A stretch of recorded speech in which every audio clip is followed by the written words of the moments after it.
नमस्कार. चवीचा अचूक स्वाद म्हणजे लीना स्वादिष्ट रेसिपी.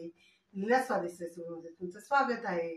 आज आपण बघणार आहोत साबुदाणा वडा. कार्तिकी एकादशी आहे, मोठी एकादशी असते, त्यावेळेस सगळ्यांचाच उपवास असतो, लहानापासून मोठ्यापर्यंत.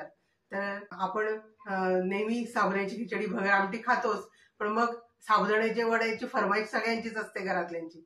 तर साधारणतः रात्रीच्या वेळेस सगळ्यांकडे साबुदाण्याचे वडे असतात. तर आज साबुदाणा वड्याची रेसिपी बघणार आहोत. त्यासाठी काय साहित्य लागणार आहे ते आपण बघूया. चला तर मग आपल्याला त्यासाठी लागणार आहे जिरं, तिखट, मीठ, शिजवलेली भगर, भिजवलेला साबुदाणा, बटाटा कुचकरलेला, दाणे भाजून दाण्याचं कूट केलेलं हे कूट, एवढं आपल्याला लागणार आहे. आता आपण हे सगळं एकत्र मिश्रण करूया. सर्वात पहिल्यांदा आपण साबुदाणा घ्यायचा.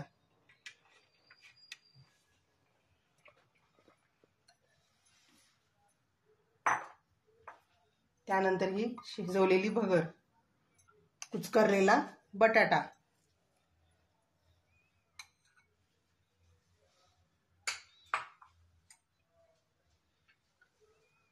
जिरं,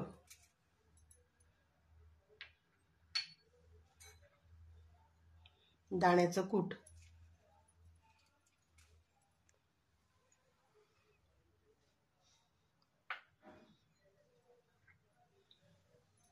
तिखट,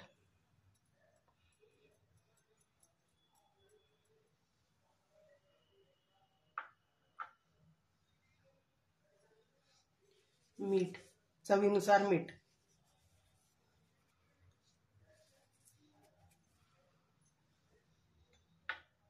आता हे सगळं आपण एकजीव करून घेऊ.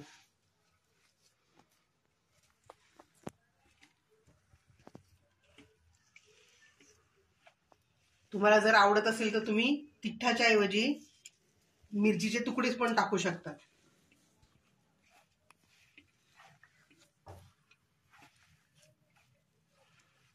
भगर टाकल्याने छान ते एकजीव होतं आणि खुसखुशीत होतात अजून साबुदाणा वडे.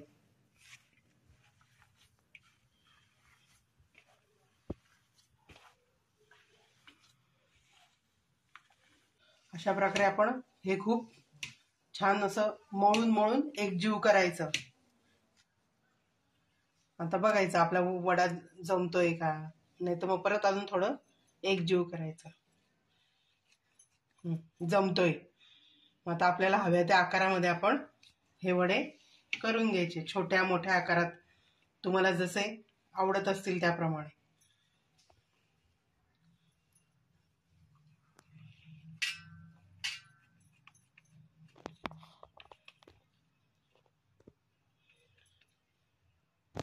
अशा प्रकारे आपण हे सगळे वडे तयार करून घेऊ. आपण सगळे वडे करतोय त्याच्या आधी आपण पहिल्यांदा तेल तापायला ठेवूया. तेल तापतं तोपर्यंत आपले वडे सगळे बनवून होतील. तेल तापलंय. आता आपण तेल तापले, आता आपण वडे टाकूया.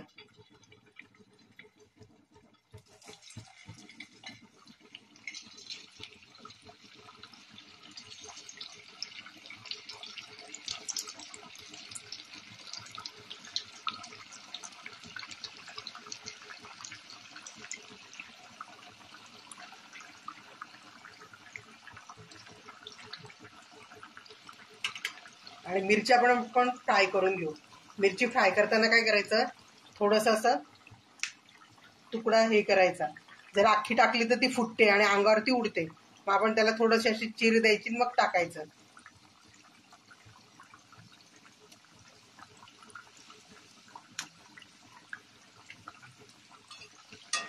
वडे पण तळले जातात आणि आपल्या मिरच्या पण तळल्या जातात. दोघं काम एकाच वेळा होतं.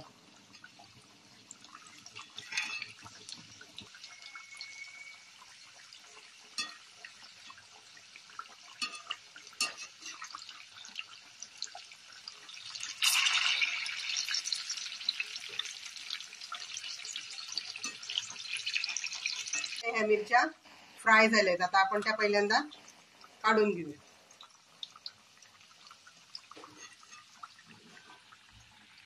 वडे आता वरती आलेत, म्हणजे ते उलटण्यासारखे झालेत. आता आपण त्यांना उलटून घेऊया.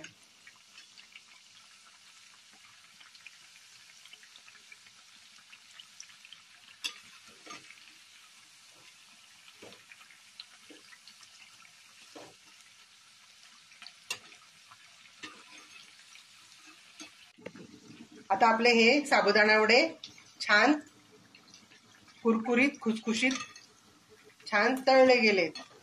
आता आपण ते काढून घेऊया.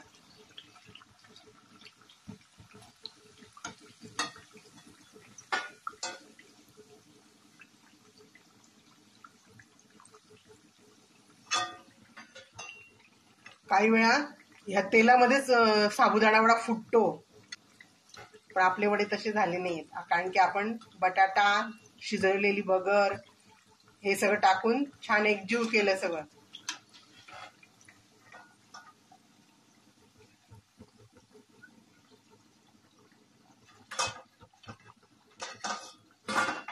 अशा प्रकारे आपले वडे तयार झालेत.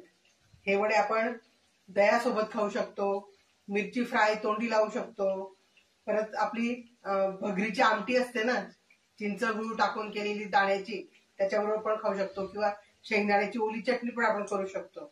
बघा, तेलकट नाही, काही नाही, किती सुंदर आपले साबुदाणा वडे तयार झाले बघा. किती खुसखुशीत आहेत, हे बघा किती सुंदर पोकळ झालेत बघा. माझी रेसिपी तुम्हाला कशी वाटली ते तुम्ही मला कमेंट मध्ये सांगा, आणि तुम्ही कसे करता साबुदाणा वडे तेही मला सांगा कमेंट मध्ये. माझ्या चॅनलला लाईक करा, शेअर करा आणि सबस्क्राईब करा. जर तुम्ही सबस्क्राईब केले नसेल, विसरला असाल तर ते आवर्जून करा. आता आपण भेटू पुढच्या रेसिपीमध्ये. Bye bye.